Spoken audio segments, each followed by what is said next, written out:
పార్టీలు కలిసి YS Jaganmohan Reddy target అంటున్నారు. మరోవైపు చూసుకుంటే చెల్లెళ్ళు కూడా, అంటే ఇద్దరు చెల్లెళ్ళు షర్మిల గారు అలాగే సునీత గారు కూడా మా అన్నయ్యకి ఓటేయద్దు అని డైరెక్ట్గా కూడా చెప్తున్నారు. సో వాళ్ళు యుద్ధం మొదలు పెట్టారని మనం చెప్పుకోవచ్చు. సో అందరి టార్గెట్ జగన్ గారే, అంటే ఇటువైపు నుంచి మనం చూసుకుంటే. సో సొంత ఫ్యామిలీ నుంచి వచ్చే ఇటువంటి దాడిని ఆయన ఎలా తట్టుకుంటారు? అసలు ఏం జరుగుతుంది అంటారు? నెక్స్ట్ మంది కుటుంబ వ్యవస్థమా, మనకి అన్న చెల్లెళ్ళు అక్క చెల్లెళ్ళు ఉంటారు, మన ఇద్దరు కొట్టుకోకుండా తిట్టుకోకుండా మనం ఎవరు ఇంత పెద్దవాళ్ళు అవ్వం. ఏమా రాజకీయాలే మాట్లాడదాం, మాట్లాడదాం ఒకసారి. ఇప్పుడు రాజకీయాల్లో నిజంగా సింపతి మా నాన్న లెగసీ అనుకున్నప్పుడు ఇక్కడ కాడే తట్టే బుట్ట సర్దేసే కదా అక్కడ పోయింది అమ్మే. ఇంకో అమ్మే ఉంది, వాళ్ళ నాన్న చంపేశారన్న ఆక్రందంలో. నేను ఆ వివేకం సినిమా రిలీజ్ అయిన తర్వాత కూడా దాని హెపరాలన్నీ మర్చిపోయి ఎంత కదన్నా ఇద్దరు అన్నలో ఒక వదిన ఆవిడ మాట్లాడుతున్న మాటలు ఏమైనా ఉన్నాయా, అర్థం ఉన్నాయా? వ్యవస్థ మంది కుటుంబ వ్యవస్థ. అన్నని వదిన్ని ఏ విధంగా గౌరవిస్తామన్న ప్రాథమిక అవగాహన కూడా లేదా? సో అంటే అలాంటివన్నీ ప్రజలు గమనించారనుకుంటున్నారా? ముఖ్యంగా మీకు ఇంకో విషయం చెప్తా. ఒక పార్టీని నమ్ముకుని ఒక కట్టుబాట్లని సిద్ధాంతాలని నమ్ముకున్న వ్యక్తిత్వాల మీద ఆధారపడిన జగన్మోహన్ రెడ్డి అనుకుంటే ఇవాళ if is living in Congress as a parasite then you need to talk about it. Now he has become an individual entrepreneur and individual capable party అధినేత. ఆయన ఇవాళ ఆ పార్టీ కన్విన్సింగ్ని ప్రజల్లోకి క్షేత్రస్థాయిలో 10 ఏళ్ళు బట్టి ఒక స్ట్రాంగెస్ట్ అపోజిషన్గా ఒక స్ట్రాంగెస్ట్ రూలింగ్ పార్టీ కింద ఉంటూ ప్రజల్ని కన్విన్స్ చేసుకోగలిగాడు. ఇవాళ వాళ్ళ నాన్నగారు వాళ్ళ చెల్లి అమ్మ అన్నది ఒక మైన్యూట్ అండ్ మైనర్ రోల్సే ప్లే చేస్తాయి. ఎందుకు అంటే ఇవాళ వాళ్ళ ప్రత్యక్ష యుద్ధంలో ఒక పార్టీల పరంగా వాళ్ళు మాట్లాడుతున్న లాంగ్వేజ్, కుటుంబాల పరంగా ఆస్తులు అన్న దగ్గర నిజంగా చెప్పాలంటే షర్మిల గారి విషయమే చెప్తాం. జగన్మోహన్ రెడ్డి గారు, భారతమ్మ గారు, విజయసాయిరెడ్డి ఇలాంటి వాళ్ళందరూ ఆ సిబిఐ ఈడీ కేసుల్లో నానా తెప్పలు పడి లోపలికి వెళ్ళి, ఎందుకంటే వీళ్ళు అక్రమ సంపాదించారని చెప్పి కేసులు తప్ప ఇది రాజశేఖర రెడ్డి గారి సంపాదనని చెప్పి షర్మిల గారికి వాటా లేదని ఈవిడేమైనా జైల్లో పెట్టారా? ఇక్కడ మెయిన్ అప్రహెన్షన్ ఏంటంటే అది రాజశేఖర రెడ్డి గారు అక్రమ సంపాదన అన్న కేసులో జగన్మోహన్ రెడ్డి గారు జైలుకి వెళ్ళి అయ్యో ఇవాళ కేసులన్నీ సత్యశీలత మీద తేలిపోయి కాబట్టి షర్మిల వాటా ఏదంటే అర్థం ఉంటుంది. ఇది స్వయం ప్రతిపత్తితో ఆయన కష్టమో నిష్టమో తప్పో రైటో ఆయన సంపాదించుకున్న ఆస్తులు, అందులో ఆడపిల్లకి ఎక్కడ ఉంటుంది. రెండోది రాయలసీమలో ఒకసారి కాలు చేతులు కడిగి అమ్మాయిని పంపించారంటే ఇంట్లో ఎలా ఆలోచిస్తారు? అమ్మాయి చెప్పింది ఆడపిల్ల అంటే ఆడపిల్లని, అదే కదా అర్థం. మరి ఏడుపిల్ల ఎవరు చేస్తే ఎట్లా? నేను ఆస్తుల తగ్గ నీకు మాట చెప్తున్నాను. అది రాజశేఖర రెడ్డి గారు ఆస్తి అయ్యుండి ఇందులో షర్మిలమ్మ గారు వాటా జగన్మోహన్ రెడ్డి ఉపతులు అన్నది 100% కరెక్ట్.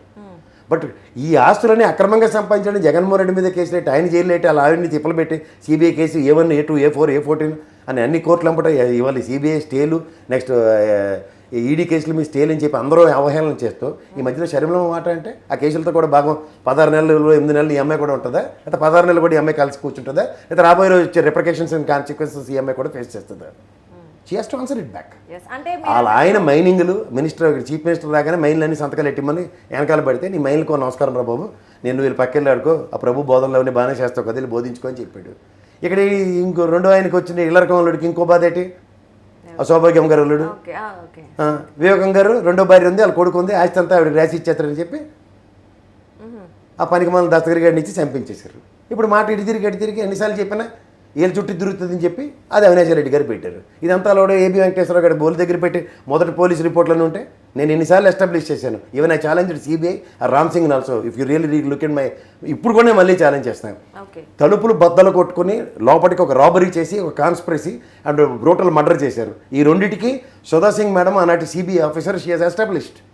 తదనంతరం ఒక లాబింగ్తో చేసిన ఒక జస్టిఫికేషన్స్లో కుటుంబం అన్న పదంలో అది ఈ నర్రెడ్డి కుటుంబం, రాజశేఖర రెడ్డి గారి కుటుంబం అన్న ఎస్టాబ్లిష్మెంట్ చేయకుండా ఇటు పడి 4-5 నెలల సంవత్సరాల తర్వాత వాళ్ళకి అనుగుణంగా లేని సరికి అవినాష్ రెడ్డి మీద ఆపాదించి మొత్తం దీని అంతటిని బూమరంగ్ చేద్దామంటే సబ్స్టాన్షియల్ ఎవిడెన్సెస్ ఉన్నాయి. ఆ రోజు ఫోరెన్సిక్ రిపోర్ట్ నా దగ్గర ఉన్న ఫోటోలు కావాలంటే ఇస్తాను. ఇప్పుడు నా స్క్రూలింగ్ వెనకతలే తలుపు తంతే ఆ వీళ్ళు చెప్పి అబద్ధాలు గంగిరెడ్డి గారి తలుపు తీసేటి లోపలికి వచ్చాను చంపారని కొత్త తలుపు బద్దలైపోయింది. ల్యాచ్లన్నీ తీసుకెళ్లి కార్పెంటర్తో బాగు చేయించారు. ఇవన్నీ నా దగ్గర ఎవిడెన్స్లు ఉంటున్నాయి. It's a matter of fact to prove it. అందుకనే ఇన్వెస్టిగేషన్స్కి ఆవిడ పిలిస్తే ఇప్పుడు తట్టుకోలేక ఇప్పుడు సార్ అంటే ఇప్పుడు ఇన్ని ఎవిడెన్స్ ఉన్నాయంటున్నారు. సో పక్క ఆధారాలు అన్ని ఉన్నప్పుడు మరి 5 ఏళ్ల నుంచి కూడా మనం ఈ కేసు నుంచి ఎటువంటి పురోగతి కూడా నేనా నువ్వమ్మా అది సిబిఐను గౌరవ న్యాయస్థానం మీ నా చేతిలో నీ చేతిలో ఉంది డెఫినెట్లీ. బట్ కానీ జగన్మోహన్ రెడ్డి గారు ఆల్రెడీ అధికారంలో ఉన్నారు. తన సొంత బాబాయికి సంబంధించిన కేసులోనే సో ముందుకెళ్ళలేకపోతున్నారు అంటే ఎందుకంటే ఈయనే చర్యలు తీసుకోలేదంటారా, లేదంటే అసలు ఏంటి కారణం? మళ్ళీ మొదటికొచ్చినావు. సింపుల్గా చెప్పాలంటే అమ్మా ఆయన మనం ఎందుకున్న ప్రజాస్వామ్యానికి ప్రజాప్రతినిధిగా ఉన్నాడా లేకపోతే ఏమైనా గౌరవ కొలిజియన్ సిస్టంలో చీఫ్ జస్టిస్గా భారత రాష్ట్రపతి నిర్మిస్తే న్యాయమూర్తి అయ్యాడు అని చెప్పమ్మా. సార్ ఇప్పుడు ఒక definitely chief everybody have their own purviews కదా. ఇప్పుడు గౌరవ న్యాయస్థానంలో ఉన్నవి it is a description of respective courts. అందులో గౌరవ సుప్రీంకోర్టులో ఉంది. ఇవాళ అవినాష్ రెడ్డి గారికి బెయిల్ గ్రాంట్ చేసింది కూడా నువ్వు నేను కదమ్మా, సుప్రీంకోర్టు. సో ఈ తదనంతరంలో సుప్రీంకోర్టు పర్యవేక్షణలో సిబిఐ అధికారులతో పర్యవేక్షించి మాకు ఇవ్వమన్న రిపోర్ట్లో సబ్స్టాన్షియల్ ఎవిడెన్సెస్ 164 and 167 సిఆర్పిస్లో నవకతవకలు నేనే 10 సార్లు ఛాలెంజ్ చేశాను. గౌరవ న్యాయస్థానంలో ఛాలెంజ్ చేయబడ్డాయి. వాటి మీద పునర్విచారణకు ఆదేశించబడ్డాయి.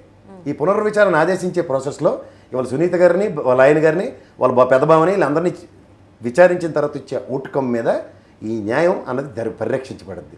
అలా జైస్వాల్ గారు 25వ తారీఖున రిటైర్ అయిపోతున్న ఆదరాబాదరాలో అవినాష్ రెడ్డిని అరెస్ట్ చేద్దాం అన్నది ఆక్రందనే తప్ప నిజం ఏంటన్నది ఎస్టాబ్లిష్ చేయడానికి వీళ్ళ దగ్గర ప్రాథమిక అవగాహన లేదు. ఇవన్నిటితోనూ ముప్పేడు దాడి చేద్దాం అనుకుంటే పెద్దానికి జగన్మోహన్ రెడ్డి అంటే ఈయన కోర్టుకు వెళ్ళి ఆ కేసును వేరంగా వాదించండి అని చెప్పడానికి ఈయనకైనా అర్హత ఉంటుందా? పోనీ ఈ కేసుకి సంబంధించిన సునీత రెడ్డి గారి అడ్వకేట్నే అట్లీస్ట్ కోట్లు తగలెడుతున్నారు కదా. కేవలం వివేకానంద రెడ్డి గారు రాస్తే 45 కోట్లు, వీళ్ళు ఇప్పటిదాకా ఈ కేసుకి తగలబెట్టింది 225 కోట్లు. ఎక్కడి నుంచి డబ్బులు వస్తున్నాయి వీళ్ళకి? 30% కమిషన్లు తీసుకుని అరేంజ్ చేస్తున్న ఈ అడ్వకేట్లు ఎవరు వీళ్ళకి? వీళ్ళ ప్రైమరీ ఛార్జెస్ ఎంత? ఆన్ అగ్రిగేట్ దిల్ charge not less than 1 to 1.5 crores per day. వీళ్ళు గౌరవ న్యాయస్థానానికి వెళ్ళి ప్లీడ్ చేసి రేపు పొద్దున హీరింగ్ ఇచ్చిన చేయండి అని ఒక్కసారి పిటిషన్ ఏమని చూద్దాం. గౌరవ సుప్రీంకోర్టు ఎలా రెస్పాండ్ అవుతుందో. దీనికి ముఖ్యమంత్రి జగన్మోహన్ రెడ్డి ఎలా వెళ్తాడు? మనం ప్రాథమికంగా అలా భౌగోళిశాలలో రోజు అదే పని. ఓ రిటైర్ అయినాడు ఇంకో టై కట్టుకొని జడ్జి ఇద్దరు వచ్చి రోజు తీర్పులు ఇచ్చేస్తారు, ఉరిశిక్షలు కూడా విధించేస్తుంటారు. అదే ప్రాతిపదిక మీద అందరూ మాడమంటే సార్ అంటే మనం గమనించినట్లయితే ఈ హత్య గురించి, వివేక గారి హత్య గురించి కూడా జనరల్గా ఎక్కువగా మాట్లాడారు జగన్మోహన్ రెడ్డి గారు. అంటే ఈ మధ్య మాట్లాడుతున్నారని అయితే మనకి తెలుస్తుంది. అలాగే లైక్ ఎలక్షన్స్ టైంలో మాత్రమే ఇలాంటివి ఏ పార్టీ నుంచి అయినా సరే వివేక గారి హత్య టాపిక్ వస్తుంది. అంటే ఎందుకుంటారు? కుటుంబం అంటే గుప్పడమ్మ తెరిస్తే ఉండదు, రోడ్డు మీద ఉండమే అందరూ. ఇప్పుడు ఒకరి తర్వాత ఒకళ్ళు క్రానికల్ ఆర్డర్లో ఫస్ట్ ఇనిషియేట్ చేసింది సునీతమ్మ, తదనంతరం షర్మిలమ్మ, తర్వాత మెల్లిగా అవినాష్ రెడ్డి గారు నోరిపోయారు, తర్వాత ఇప్పుడు జగన్మోహన్ రెడ్డి గారు నోరిపోతున్నారు. ఏముంది లాస్ట్కి? ఎవరు రోడ్డు మీద పడతారు చూడు. ధర్మం న్యాయం పరిరక్షించే భారతావనంలో ఉన్నాం. ఈ భారతావని కనుక ధర్మాన్ని పరిరక్షించిన దానికి రేపు పొద్దున ఎవడు ముద్దాయని తేలితే ఎవరు ఉంటారు? అది ఖచ్చితంగా రాజశేఖర రెడ్డి గారి కుటుంబం నుంచి ఒకళ్ళు. ఎవరు బాధపడేది? అంచేత ఆలోచించి మనం మాట్లాడాలి. ఆలోచించి వాళ్ళు కూడా ఒకదాని తర్వాత కార్డ్స్ ఓపెన్ చేస్తున్నారు. ఆవేశం అనర్థదాయకం అని చాలా మంది తెలియట్లేదు. పైపచ్చి ఎవడో వేసిన ట్రాప్లో ఎవరో పడితే ఇప్పుడు మీకు ఒక సింపుల్ లాజిక్ చెప్తాను. ఏబి వెంకటేశ్వరరావు ఆధ్వర్యంలో జరిగిన ఫస్ట్ పర్యవేక్షణ సారాంశమే కుటుంబంలో ఒకటని తేలింది. ఇంటి దొంగ ఈశ్వరుడు కూడా పట్టుకోలేరు నా దగ్గర. మనకున్న స్ట్రెంత్ అండ్ పోలీస్ వ్యవస్థ. నేను ఇదే కేసును మన కానిస్టేబుల్, సీనియర్ కానిస్టేబుల్ నన్ను పంపిస్తే గల్లా పట్టుకుని సాయంత్రానికి అరెస్ట్ చేస్తాడు. కానీ అక్కడ జరిగింది ఏంటంటే నర్రెడ్డి రాజశేఖర రెడ్డి అంటే సునీతమ్మ గారు అలా ఆయన లెటర్ దాచమని, ఫోన్లోంచి మెసేజ్లు ఇరేజ్ చేయమని, అలాగే మహేష్ బాబు సినిమాలో ఇలా కొడితే అలాగ వస్తుంది గూగుల్లోంచి ఇన్ఫర్మేషన్. ఈ తెంగరంలోకి అది కూడా తెలియకుండా మెసేజ్లన్నీ డిలీట్ చేస్తే ఇవాళ గౌరవ న్యాయస్థానం వెనక్కి వెళ్ళి చెరువులో కత్తులు ఎగురుకుని, చెరువులో కత్తులు ఎత్తుక్కుని వదంతో మనకు తెలుసు కదా. ఎందుకంటే ఇవన్నీ కళ్ళకు కనబడకుండా జరిగిపోతాయి అనుకున్న దగ్గర అరెస్ట్ కాని తదనంతర పరిణామాల్లో over a period of time everything gets popped up in a different manner. అప్పుడు వచ్చే పర్యవసానాలు ఎలా ఉంటాయి? కాన్సిక్వెన్సెస్ ఎలా ఉంటాయి? పక్కోడికి చూస్తే తెలుసు ఇంట్లో పక్కోడు ఎవడో అన్నది. కానీ కడుపు చింపుకుంటే కాలమే పడుతుందని సంయమనాలు పాటించారు. సంయమనం విచక్షణ రాహిత్యంగా తయారయ్యే పరిస్థితికి వచ్చినప్పుడు అందరూ సంయమనం పాటించవలసిన అవసరం ఉంటుంది.